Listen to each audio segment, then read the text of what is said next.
Mga senior citizens, pwede na ba sa social pension ang mga merong SSS, GSIS or PVAW pension?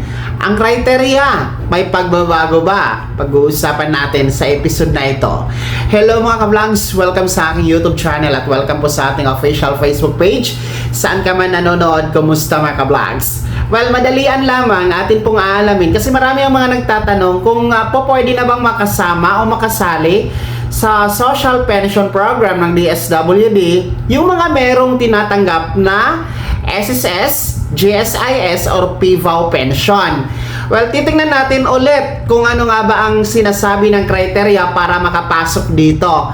Well, ang criteria hanggang ngayon wala pa namang pagbabago. So, alinman sa babanggitin ko na criteria, kahit isa lang, no, pwede ka na makasama sa 1,000 piso buwanang social pension. Well, ang social pension, ulitin ko ha, ito ay nakadesinyo para sa mga indigent senior citizens. Paano ba malalaman kung ang senior ay indigent? Ano ba ang kahulugan ng indigent? So sila po yung mga mahihirap sa mahihirap, as in walang-wala. So meron yang 4 na batayan. Una, may karamdaman, no, may mga sakit. Pangalawa, yung may kapansanan, so mga PWD. Pangatlo, walang source of income, no? So ibig sabihin wala pong hanap buhay. Pang-apat, walang sustento na natatanggap mula sa kanilang mga anak o immediate family. Then dapat po additional walang pensyon na tinatanggap sa SSS, GSIS or PVAW. Walang honorarium na tinatanggap, no? Or walang sahod na tinatanggap. So, yun po yung mga basihan, no? Para masabi natin na indigent ang isang senior citizens. So, yan ay walang pagbabago, no? Simulat sa poll hanggang ngayon, walang pagbabago sa criteria na yan. Nananatili po na yan ang sinusunod. Well, balikan natin yung ating mga SSS, GSIS, and PVAW pensioners.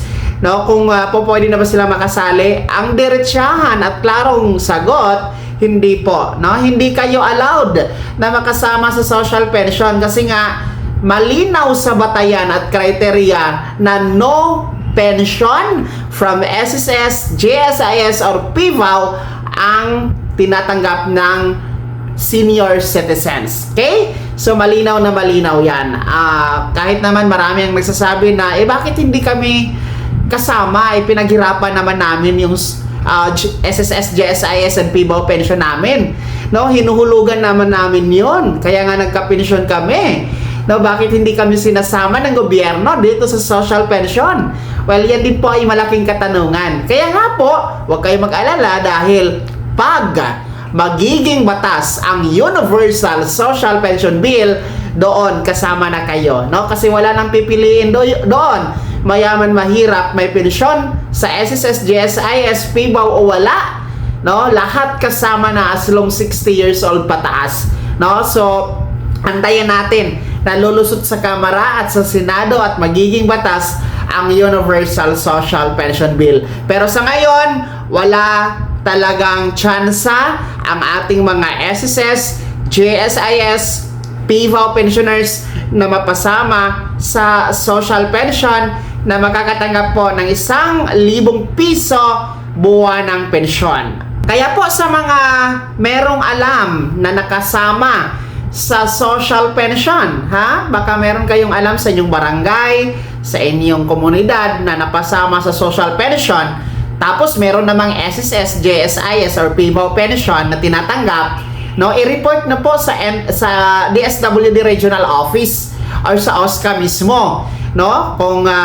merong mga napasama na may kaya naman sa buhay, may anak na abroad, may sustento na galing sa anak, may kaya naman, may honorarium, no? Yung mga hindi indigent na napasama, i-report nyo po, no, sa DSWD Regional Office dahil bawal yan. Tinatanggal sa listahan ang mga yan, no? Dahil hindi naman sila dapat na andyan, no? Kawawa din po yung mga totoo na indigent na hindi makapasok dahil merong mga nakapasok na hindi naman eligible o hindi pasok sa criteria. No, hindi naman masama na i-report dahil ulitin ko, bawal yan at dapat tinatanggal yan sa master list, no, ng payout para palitan sa totoo talaga na mahihirap at nangangailangan ng social pension. Kaya naman mga senior citizens,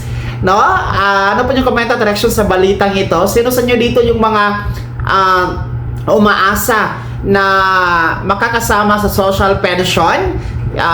Wala nang pipiliin, no? Sino sa inyo dito yung mga merong alam na nakapasok sa social pension kahit hindi naman qualified, no? At sino sa inyo dito yung mga nag-apply pero matagal na hindi pa rin nakapasok? Ibahagi niyo po sa comment section na nasa baba ang inyong iba't ibang karanasan regarding social pension. Maraming salamat sa pagtutok. God bless. Mag-ingat mga ka-vlogs.